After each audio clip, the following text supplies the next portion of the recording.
I just imagine that, looking in your rearview mirror and you got a little lamb's head going. I took photos. Hey, I'm Ange. And I'm Beck. And we are the Gold Diggers, because we believe there's gold found in everyone. Everyone is unique, interesting and exciting with a great story to share. And we aim to find it. The question is, can we rise to the challenge and strike gold? Stay tuned to find out as we chat to today's mystery guest. Honey, you're my sugar.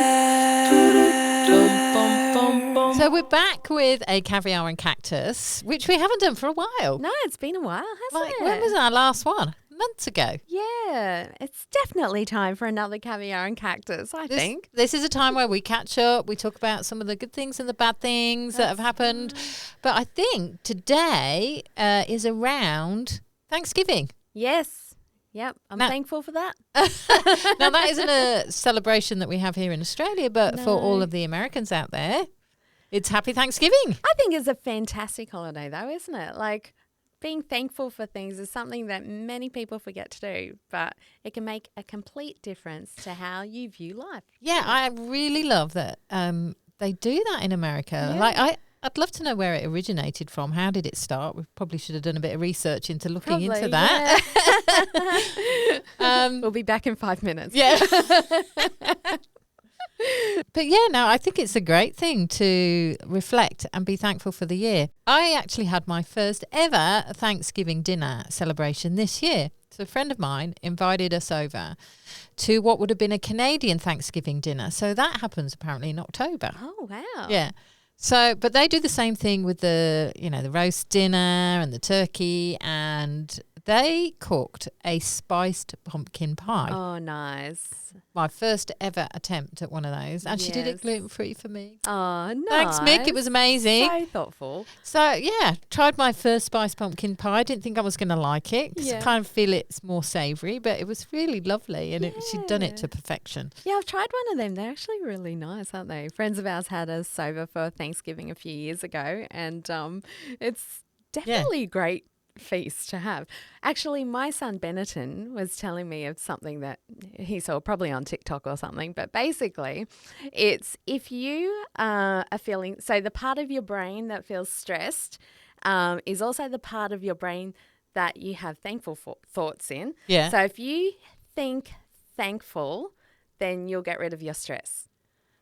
Is that scientifically proven? I don't know. If anyone out there can check that for me, that would be great. But I love the theory of it. Yeah. I think it's a great idea. So today we're going to talk about the things that we're thankful for and really reflect back on our year. So Caviar and Cactus, let's kick it off, Beck. So what is one of the things that probably comes first in your mind when you think, I'm so grateful for that this year? Oh, I'm once again very grateful for family. Yeah. So if I look back on this time last year, we were in the midst of weddings, one in September, one in November, and my son Benetton was graduating from high school. But throw it forward a year, and now we're celebrating an upcoming birth of our first grandchild. Yes, so that's any day, isn't it? Yeah, so it could be any day. In fact, once this is aired, she may have already had it. Yeah, how exciting for you. I mean, how is that feeling in the run-up to this? It's amazing. Like, I'm so excited to be a grandma. Yeah, I don't feel old enough to be a grandma. You're not. But I'm going to be called Mimi. So yeah, that's kind of like a young grandma name, maybe. You're trying to go for the hip thing, aren't yeah, you? I'm trying to be hip. Mimi and Pappy. Tony's going to be Pappy. Nice. Yeah. So how did you come across that name? Actually, Benetton. He said, you should do this. And like, that actually works. So we kind of adopted that. So. And what's the other grandma going to be? I think she's Nan. Okay. Nan and Pop, I think. Yeah. So, yeah. So we've got 2 different ones so the baby doesn't get confused. And how is Brie? Brie is very pregnant, but she looks beautiful. She's just got the most perfect pregnant belly and there's no room left. Like you can see limbs going across the tummy now.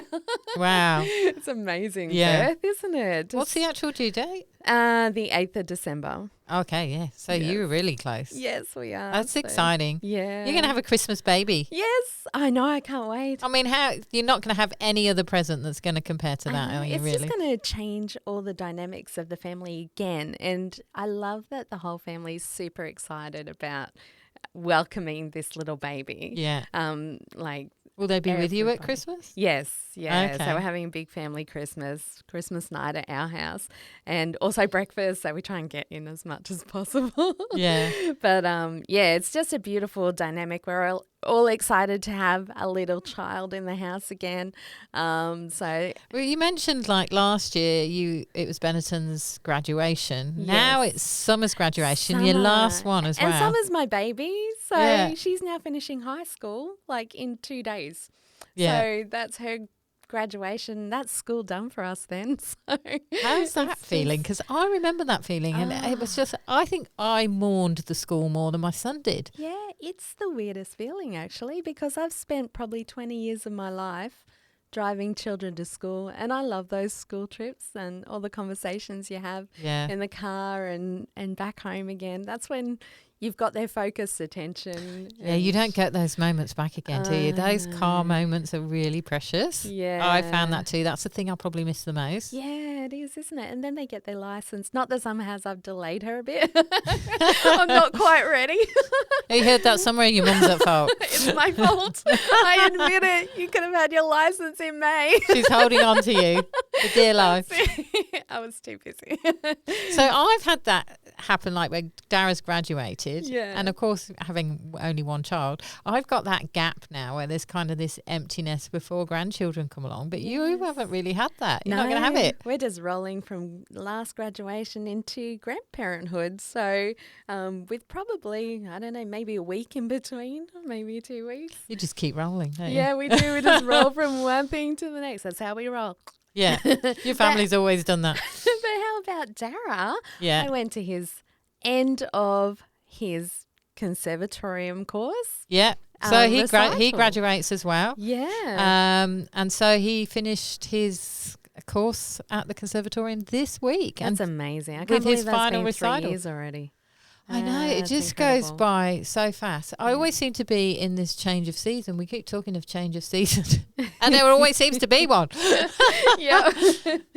But yeah, I just watched him. It was Monday that he did his recital, and like the accumulation of 3 years of hard work and like really head down consolidated effort kind of goes into this final recital. So it's a big deal for them. It was mesmerizing to watch. Like, he's a true performer and very, very talented.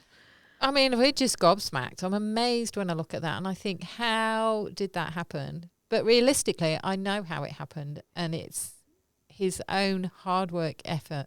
Yeah. But it's always driven by passion. If you're passionate about something, you'll put the hours in to pursue it and to get to the standard you need. And we're so proud of him. And music really is Dara's language, isn't it? Oh, yeah. That is the thing that just excelled him in life, really, isn't it? Yeah, and when we're talking about things to be thankful for, I really am thankful that we found something that our son's passionate about at a young age. Yeah. Because it makes all the difference. And I think sometimes we can have struggling teens, maybe feeling a little bit directionless. Yeah. And our focus was always on, they need to do well in school, they need to have good academics. But when we realised that just wasn't his forte, music was, and we switched and put all our efforts into music. Yeah. Probably when he was about 11 or 12, something around that age, we realised that actually the way we were kind of pushing him and encouraging him wasn't the mould that he fit. Yeah. And he really was passionate about music. So once we changed direction, he's really just flown from there. Yeah. And he's found his own, and he's just put everything he has into into his performances and that, and it really shows. Yeah. And well done to you and Noel for identifying that in him at such a young age, because I think you can go through life and maybe not see certain things, but you did see that in him early enough to head him in that direction, and now he's probably one of the best in that field for his age group. Yeah, I mean, I don't know in comparison, but certainly he was very much excelling in what he does, and is of a high standard that just confounds us. We just have no idea where he gets it from. There's a lot of music in your family, though. Well, there is, but not to that level. Because I was talking to your mum, and your dad plays guitar, your mum plays piano. My brother's a drummer. Your brother's a drummer. Your nephew plays piano. You've got a fair bit. Yeah, we do. We are quite a musical family, but it's more hobbyists than professional. Yeah. And Dara just seems to have accumulated all of their gifts into one. Taking it next level. And taking it, yeah. Nice. But what you said about kind of redirecting him to something he was passionate about, that really came out of desperation. Yeah. Because what we were doing just wasn't working. And it was making him lack confidence in life, because we were always looking at the things he couldn't do and trying to fill the gaps with all the things he couldn't do, instead of really looking at the things, okay, well, what is it he can do, and what is the things that he enjoys doing, and it could be anything, and I think once you focus on that and encourage that, you really give them space to grow and to shine, and I think that was such a key to learn that at a young age. Yeah. Wouldn't it be funny to be able to go back to those turning points in life? Like if you could throw yourself back to when you kind of made that decision to point Dara in that direction, and then in that moment throw yourself forward to see where he is now. You'd be like, oh my goodness. I never would have thought. I actually posted a video up at memories come up on Facebook. Yeah. And this was he would have been 11 or 12. Yeah. And he just passed, I think, his grade 4 drum kit exam, which was pretty high for his age to be at that level. And he'd done a little kind of demonstration on the drum kit, and I'd posted it all those years ago. And he seemed so small, but he was still proficient for that age. But then I look at the growth now and I think, wow, I'm so glad we made that decision. Yeah. And it was a risky decision, because we think, giving up pushing academics and tutoring in academics, because we want our kids to be bright, we want them to be smart, we want them to be able to, accomplish high grades and all that sort of stuff. But shifting our focus to go into drumming kind of didn't seem like a wise decision, if you like. But it was absolutely the best decision. And what's amazing is that putting him into music actually lit up the parts of his brain that then triggered the rest of it. Yeah. So, he ended up turned everything on, graduating with a good ATAR and everything. So, yeah. It's amazing, isn't it? Yeah. We were actually recommending, because Dara has severe dyslexia and was diagnosed when he was 8. And the person that diagnosed him recommended either press-ups or drumming, which seemed a really weird remedy. We went for the drumming option. Yeah. Which we could have probably gone for a few press-ups as well. Well, you kind of get that same exercise by playing drums. Well, we figured he was too young at the time. So anyway, we went for the drumming option. Yeah. It felt like a long shot, but it really did actually work. And I think the beautiful thing about music is it is the only thing that really uses both parts of your brain. Yeah. So, and in particular rhythm, because he was so uncoordinated, he couldn't ride a bike, all that sort of stuff until he was about 8 years old. Mm. And I think rhythm really helps, change all the neural pathways in your brain and reconnects things that have been missing or misfiring. So, there's some great tips for you. If you've got any children that are struggling in school or got learning difficulties, focus on the things that they really love to do. It just brings them alive, helps with their confidence, and really changes the direction in life. So, and when you love something, you're more motivated to do it regularly, aren't you? So. Well, yeah, absolutely. We never have to tell him to practice. In fact, we have to tell him to stop practicing. He gets RSI.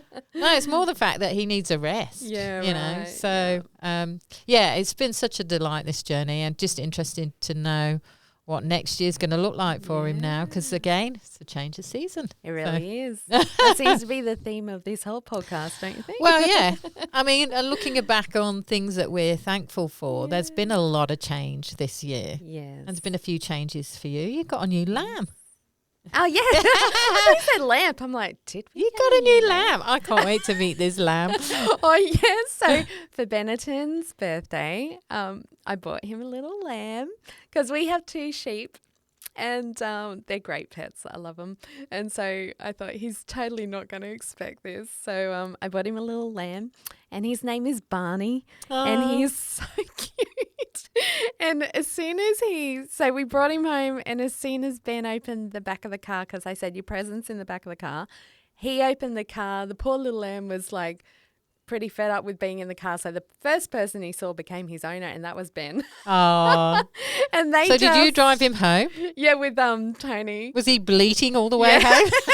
I'd And love to have been a fly on the wall in the car. In there. I'm like, what do you call it? The roof open and the windows down. Like, oh, we got to get home. I just imagine that, looking in your rearview mirror and you got a little lamb's head going. I took photos in the rearview mirror. He was so cute. Anyway, as soon as Ben opened it, he hugged him. And this little lamb, I kid you not, just tucked his head into Ben's neck like he was hugging Ben. And then everywhere Ben went, this little lamb followed. And every time Ben would come outside, he'd just go bounding up to Ben and then follow him. And every morning he'd bleat for his bottle, and Ben would go and spend time outside with him. It's so cute. That is wonderful, isn't it? Oh, Like, so just cute. to have, well, I mean, he's not your normal household pet, is he really? No, for us he is, but yeah. Yeah, Not that's true. in the house, but outside.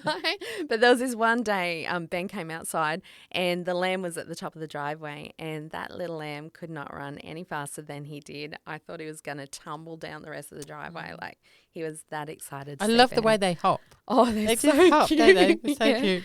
It makes me cry sometimes because of his cuteness. Only you could say that, could you? Yeah, so we So now another- have 3 sheep and 3 chickens and a partridge in a pear tree. And a baby. And a baby.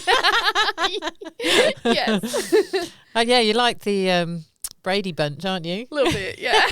Well, someone called us the Von Trapp family the other day because we're now all playing at church. So we had Ben on the guitar, me on the keys, Tony on the drums, and someone was singing. And it's like, oh, you're a bit like, well, is it the Partridge Family? Hansons. Yeah. Yeah. So, no, it's So good. another new thing that's happened for you this year, though, Yes. is your new job. Oh, yes. That's been interesting too. Yeah. It's been uplifting. It has been uplifting. and I've been totally surprised how much I've loved it. So Yeah. basically, so my main job is publishing, and at the moment we're working on 5 books. So we've got 3 children's books we're working on, and a novel and a memoir. So that's really full on at the moment. Yeah. And they're all pretty much ready to they're in the thick of it, basically. Yeah. But to fill in some gaps during the year, I was doing some retail. And if you remember the podcast with Danielle, she's the head office boss.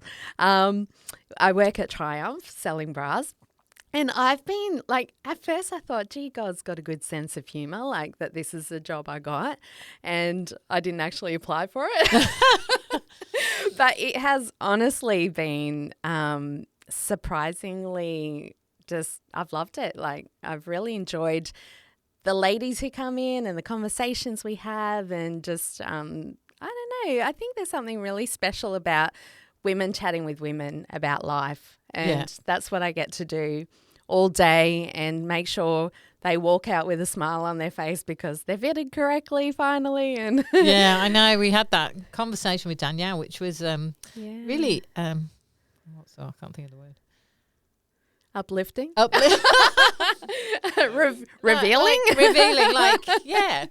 yeah. Like, of how important it is to, yeah. be well fitted. Yeah, I had this lady the other day come in, and she said, oh, I hate bra shopping. And then when she left, she's walking out the door, turns around and just says to everyone, does everyone feel this happy when they leave this store? And Really? I'm like, oh my gosh, that's the best compliment. That is really nice. And, obviously as women, we go through lots of changes. So, oh, yes.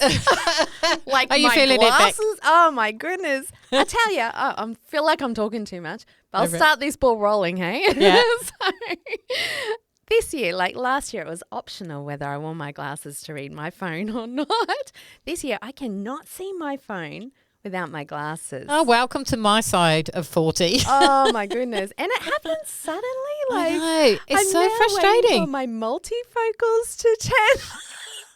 Well, you're a grandma now, Beck. It kind of goes with the territory. I feel like that's what it's doing. It's all converging. Now you're a grandma, you have to wear multifocals because you can't see. I used to laugh at, because Chinese 5 years older than me.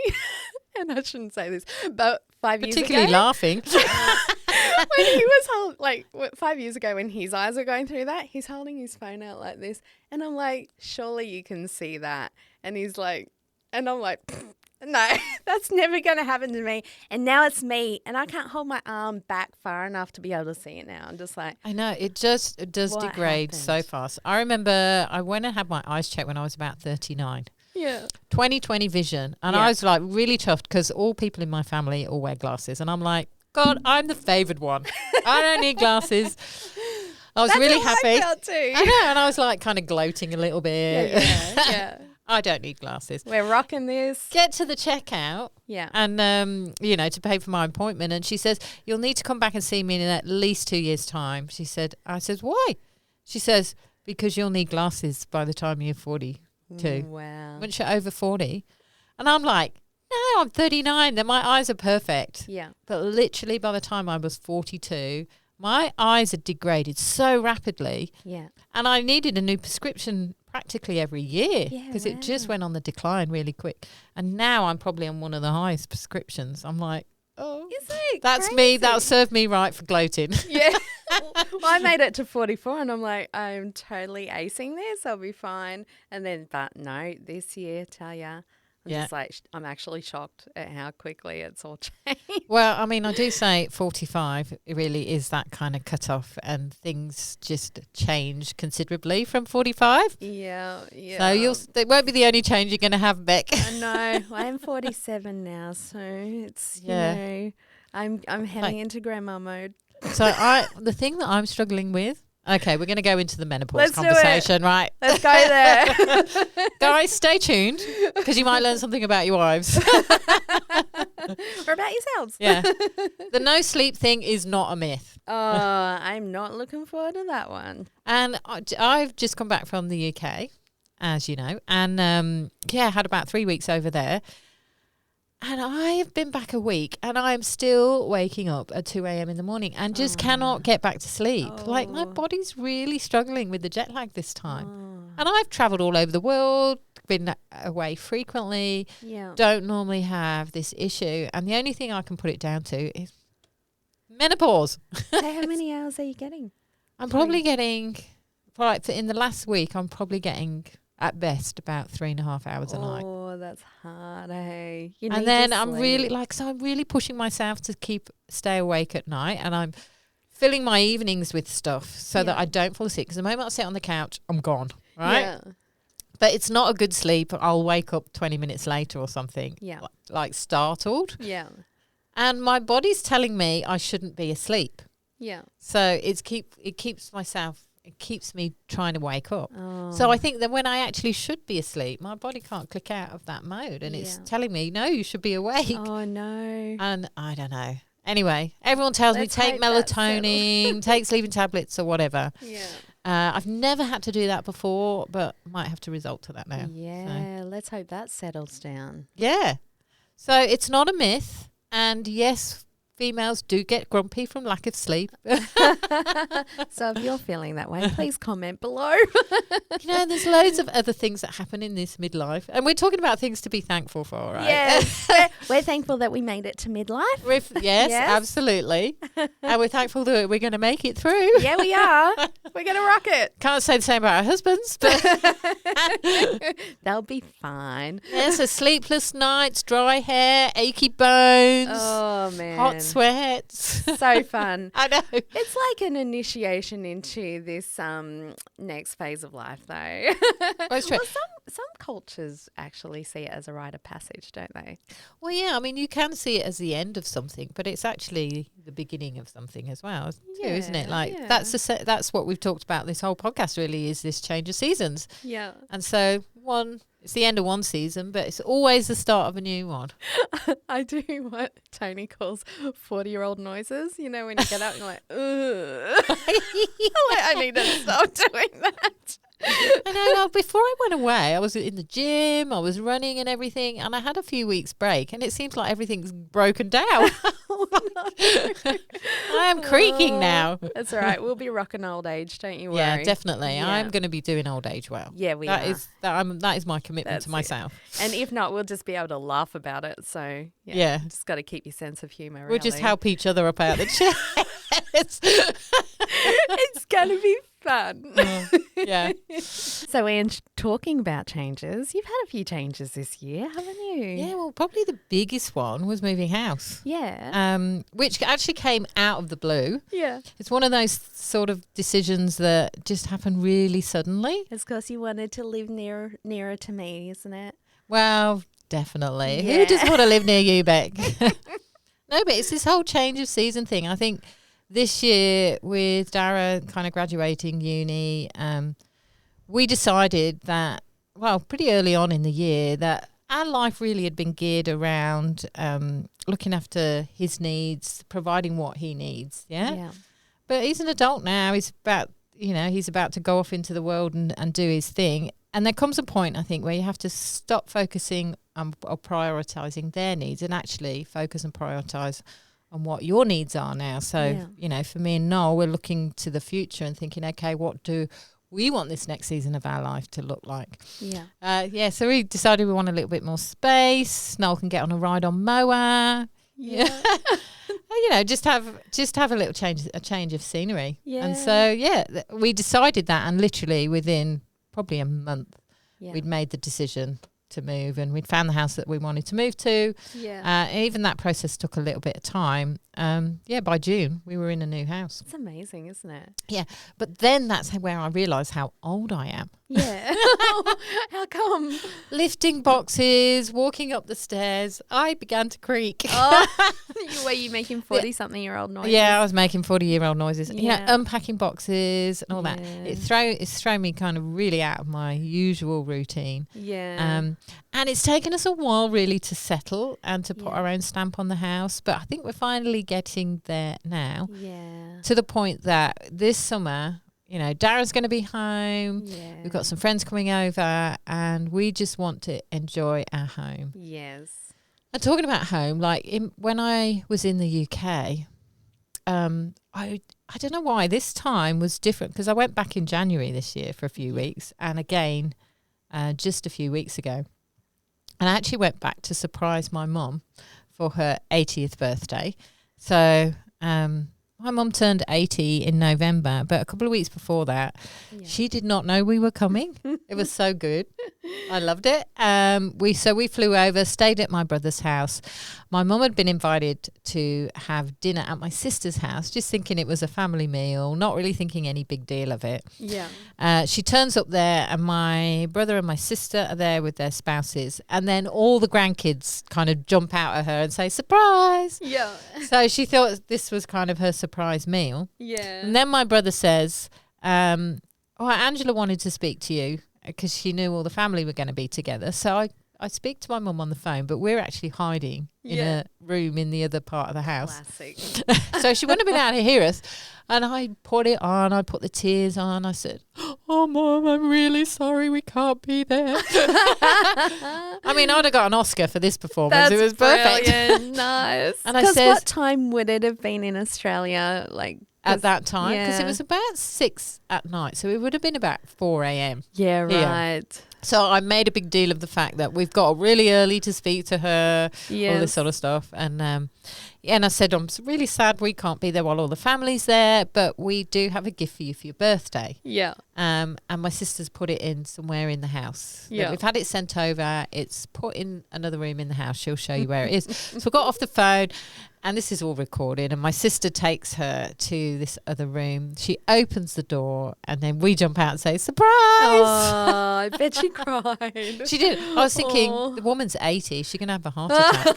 I hope her ticker's doing all right. I'm glad she survived it. Happy birthday, Pat. She did. She survived it. So we went over for her birthday, got reconnected with all the families, saw loads of my great nieces and nephews and that. So that was a really wonderful trip. Yeah. But it rained pretty much the entire time. Yeah. And it was grey and miserable. And I realised just how weather impacts your mood. Yeah, right. Like, this is not just menopause. Yeah, it really impacts your mood, and you could feel like, you felt like this weight on you. Yeah. You didn't feel as free. You couldn't go out and enjoy the outdoors as much. Yeah. And so everything, your world gets a lot smaller because it's all within the, the four walls of your home. Your life is happening. And so it made me really grateful that I live in Australia, and I could not wait to get back to the nice weather. Wow, you are well and truly Australian now. Oh, 100%. Yeah. Like people say, will you ever move back to England? I'm so fast to say no. Yeah, well, I know. I really don't think I could ever move back. Now, that's not to be down on England. But I am just glad. got so used to Australia now. There you go. You're an Aussie girl. I must have just become so acclimatised to it when I lived there. I didn't really notice it. But coming back from here, I really noticed the difference. So if I've got one thing that I'm really, really thankful for this year, it's the fact that I live in an amazing country. Yes, you do. Surrounded by some pretty amazing people. Yeah, you do. And that it really is home. And I found a home from home. And as much as we miss family and we love family, we really do love where we live, and we feel extremely blessed to be here. I mean, is there any chance of convincing them to move out here too? Well, I think they enjoy coming for holidays. And when they come over here, it's a different experience to when we go over there. Yeah. So they actually relax. My mum came back with me, so she's at home right now. She's pretty much spent the most time sleeping, whereas I've been the opposite. She's been stealing my sleep. You need to balance that out a little bit. Yeah, but she's been resting. She had a big surprise party actually on her birthday. And had like loads of people come and that she hadn't seen for years, some people from her childhood even. So it's she's just had this really amazing couple of weeks. So, she needs the rest now. She's getting old. That's so awesome that she was able to come back on, because she didn't know any of that was happening. No. So she didn't even know she was coming to Australia. No. Well, we basically saw her on a Friday night. Yeah. There was like a gala dinner that she didn't know she was going to on the Saturday night. So we said, pick out a nice dress. You're going out for the night. Doll yourself up. You're going out. And then Monday we were getting on a flight to go to Europe. So for a week, and we ended up in Portugal, so she had to overnight pack a bag quickly. Hey, good thing she's flexible. I know. I'm like, are we putting too much on her? But no, she loved it. Oh, that's awesome. She did end up getting a bad cough in that period of time, but she's come to Australia, and the warm weather and that's really helped her. Yeah. So that's another thing I'm really grateful for, is that I have two healthy parents. Yes. That, they're aging now, but they're still healthy and active and able to travel the world and, not losing their marbles. Yeah. It's funny, like even being in Australia, there's such an extreme within Australia of the weather, because my mum and dad have just been in Tasmania and sending me up photos of these beautiful towns and beautiful scenery in Tassie, but they're wearing like thick jackets because it's freezing down there. Yeah. And it's like we're here on the sunny coast enjoying the sun and the heat, and people are swimming at the beach, and it's amazing. That's why I don't live in Tassie. Yeah. I do want to visit there someday, because people keep sending me beautiful pictures. It is, and the produce and the food and that. There's so many great things about Tassie. Yeah. Weather's probably not one of them, but it depends. If you like the cold weather, then you'll love it. You'd have to go in the middle of summer, wouldn't you, just to get... Yeah, I've got a friend down there. Hey, Helen. She keeps saying, come down, visit me in Tasmania. And I'm like, I'll wait till the summer. Yeah, go in January. Yeah. I've done my season of cold. You want to avoid the Queensland hot weather. Go to Tassie in that month. Like, as I said, I've done my fair share of cold weather in my life. Yeah. I was 36 when I moved over here. Yeah, I'm done with that now. That's right. Enjoy the heat. Yeah. People keep asking me, do you prefer do you miss a cold Christmas? Not at all. I love Christmas in the heat. Isn't it funny? Yeah. Summer has actually said just recently, she said, Mum, I used to always wish for like a daydream about these snow Christmases overseas. And she said, I don't anymore. I actually really appreciate the summer Christmases that we have. And I said, yeah, I actually feel the same now. Like, I guess we had so much, I guess all the movies and everything that we see in Australia were from America and England, so we'd always see these beautiful snow white Christmases. Yeah. But I think now it's just like You wouldn't feel like it. love our Australian Christmas. I love the glint of tinsel reflecting from the sun on like just tied in a gum tree on the side of the road. Like I'm kind of thinking I might go and attack my street. I think it's nice to have a cold, like if you've never had a cold Christmas, go and experience it at least once in your life. Yeah. But what I love about a warm Christmas is the fact that you can get out and about, but you're not stuck inside, and all you do when you're indoors all the time is eat. Yeah, that's right? it. But we can be active, and we can just enjoy summer. I love it. So that's right. And I'm totally Australian now. Oh, well done. You've fully migrated. I have. Yeah. So, Ange, to wrap it up today, because we could talk forever, really, couldn't we? I know, it's been a while since we've caught up. I know, it's just like blah, blah, blah. We could waffle on for hours. That's it, verbal diarrhea. Anyway, not a nice image. But, sorry.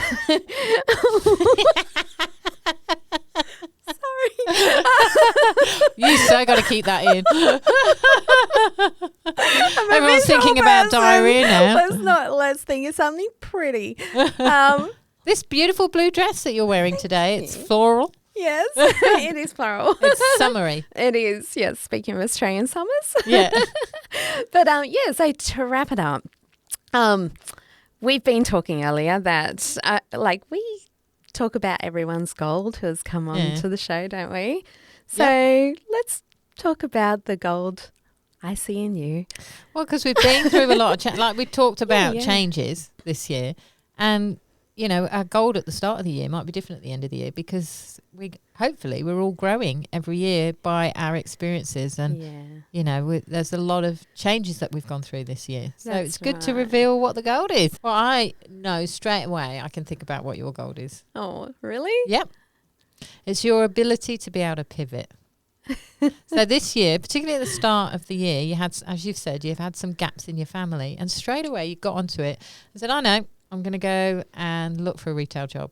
And within days, I think you'd found the job at Triumph, and your beautiful personality won them over. Even though you had no previous experience, or for a long time, in retail, they were captivated by you, because Danielle said that here.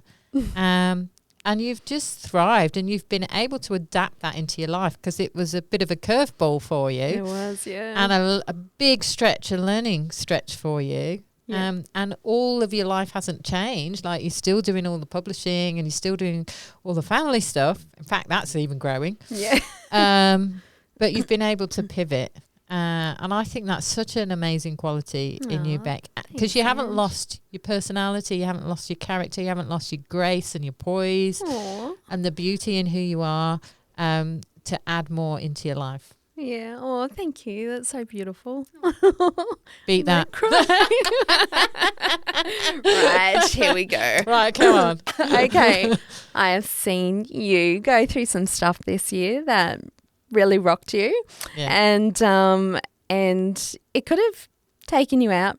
It could have just put you in a different frame of mind, but I saw you rise up above it, and you pushed through it first, and then you just sought wisdom and help from friends, and then you rose above it, and you are stronger than you were before it. And I think you've grown in joy and strength and determination, and even just embracing everything around you. Like, just, you've gone up a level in appreciation again. I think you've always been someone who's appreciated things, but I think you really appreciate those around you, the people you love, what you do. Yeah. I feel like you've really settled even more so into everything that you're doing in the podcast and the guests and everything. I think you've just really just gone up a level, Ange. Oh, thanks, Beck. I actually would really agree with that, because I think when you go through trials, and I know I haven't really kind of revealed much about that here, and, you know, for obvious reasons, but there have been some really difficult challenges for me this year, and, you know, some that are probably some of the hardest of my life. But having a good support network of friends and people that encourage you, speak into your life, that pick you up when you're down, it's an invaluable thing to have. And, you know, and I'm surrounded by that. And now coming through the other side of some of those seasons, I look back with such gratitude that, you know, sometimes we can take these things for granted. People are in our lives and we'll take it for granted until you really need them. And it's at those moments that you realise how valuable they are. And I want to maintain that sense of gratitude. The people in our lives that have been our encouragers, our supporters, and really, and really help you through those darker seasons in your life. And then coming through and you know, things are a lot more lighter and brighter when you're through those seasons.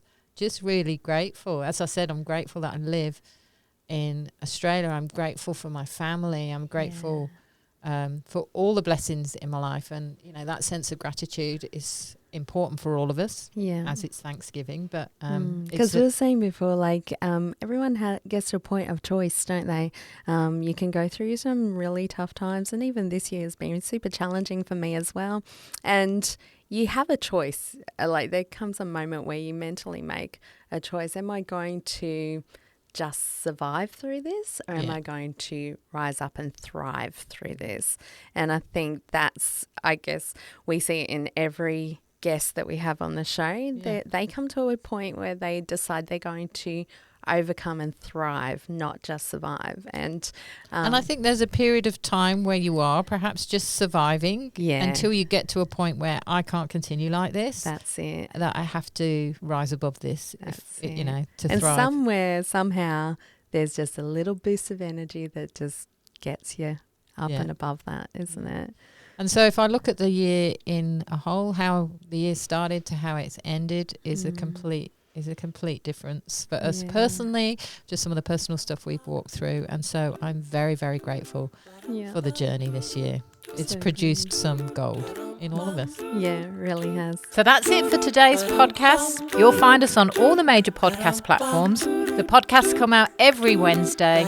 We'd love to hear from you on our socials, the Gold Diggers Podcast. Tell us about your story so we can find the gold in you. Easy as pie, lemon, apple or cherry. Loving you is so very sweet, sweet, sweet. How can it be such a piece of cake? And your smile is the icing. Loving you is a party. Honey, you're my sugar.